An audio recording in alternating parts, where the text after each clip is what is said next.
हुकूमत और तहरीक लब्बाइक पाकिस्तान के दरमियान मुआहिदा हुआ, जिस पर लोगों ने इत्मीनान का इजहार किया। जहां पर लोग इत्मीनान का इजहार कर रहे थे, वहां पर सोशल मीडिया सारिफीन एक सवाल भी बुलंद कर रहे थे। वो सवाल ये था कि मुआहिदा तो हो गया, मगर लोगों की प्रॉपर्टी को जो नुकसान पहुंचाया गया उसका अजाला कौन करेगा। मिसाल के तौर पर एहतजाज और धरने के दौरान बसों को आग लगाई गई, लोगों की गाड़ियों को तोड़ दिया गया, मोटरसाइकिलों को जलाया गया और लोगों की दुकानों को शदीद नुकसान पहुंचाया गया। जो पब्लिक प्रॉपर्टी का नुकसान हुआ, भला उसका अजाला कब और कैसे होगा। इस हवाले से इंसदादे दहशतगर्दी की खुसूसी अदालत में एहतजाज के दौरान इमलाक को नुकसान पहुंचाने के खिलाफ केस की समाअत हुई। अदालत ने आसिया बीबी की बरियत के खिलाफ एहतजाज और पुरतशद्दुद मुजाहिरों में मुलव्वस तहरीक लब्बाइक पाकिस्तान के 8 कारकुनों को 14 रोजा जिस्मानी रिमांड पर पुलिस के हवाले कर दिया। तफ्तीशी अफसर ने अदालत को बताया कि मुल्जिमान ने मुजाहिरों के दौरान पुलिस एहलकारों पर तशद्दुद किया और उनकी वर्दी भी फाड़ दी। इसके अलावा मुजाहिरीन ने गाड़ियों की तोड़फोड़ की और रास्ते भी बंद किए। उधर विफाकी दारुल हुकूमत इस्लामाबाद ने गुज़िश्ता दिनों होने वाले पुरतशद्दुद मुजाहिरों और तोड़फोड़ करने पर 500 अफराद के खिलाफ मुकदमा दर्ज कर लिए गए हैं। DC इस्लामाबाद हमजा शफकत के मुताबिक इन मुकदमात में 12 अफराद को गिरफ्तार कर लिया गया है, जबकि 19 अफराद को MPO के तहत जेल भेजने के ऑर्डर जारी कर दिए गए हैं। उन्होंने ये भी बताया कि फसादात में मुलव्वस 33 अफराद की निशानदही कर ली गई है और मजीद गिरफ्तारियों के लिए कार्रवाई की जा रही है। मिसाल के तौर पर अगर कोई फल फरोश निकला है तो एहतजाज का बहाना करते हुए उसका सारा फल लूट लिया। लोग अपने घरों को जा रहे थे, अपने दफातर को जा रहे थे तो उनकी गाड़ियों को जला दिया गया,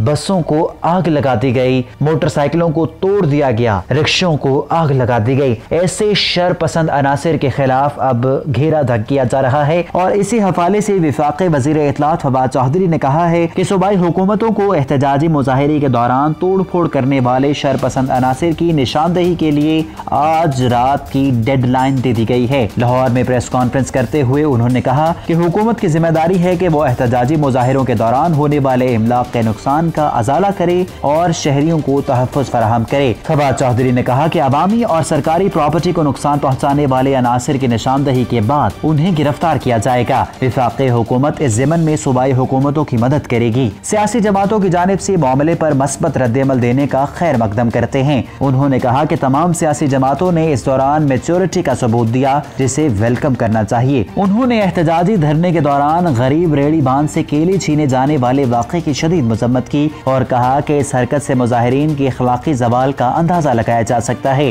फवाद चौधरी का कहना था कि इन लोगों ने मजहब का लिबादा ओढ़ा हुआ है। मुजाहिरीन ने रिक्शों को आग लगाई, खवातीन की बेहुरमती की। रहमत लिल आलमीन हजरत मोहम्मद सल्लल्लाहु अलैहि वसल्लम के मानने वाले लोग इस तरह की हरकत नहीं कर सकते। एहतजाजी मुजाहिरों के दौरान फेसबुक के किरदार को सराहते हुए फवाद चौधरी ने कहा कि फेसबुक का पाकिस्तान के साथ रिश्ता है। उसी दौरान उन्होंने दौरान एहतजाज सैकड़ों जाली अकाउंट्स ब्लॉक किए। इस वीडियो को अपने दोस्तों के साथ जरूर शेयर कीजिए।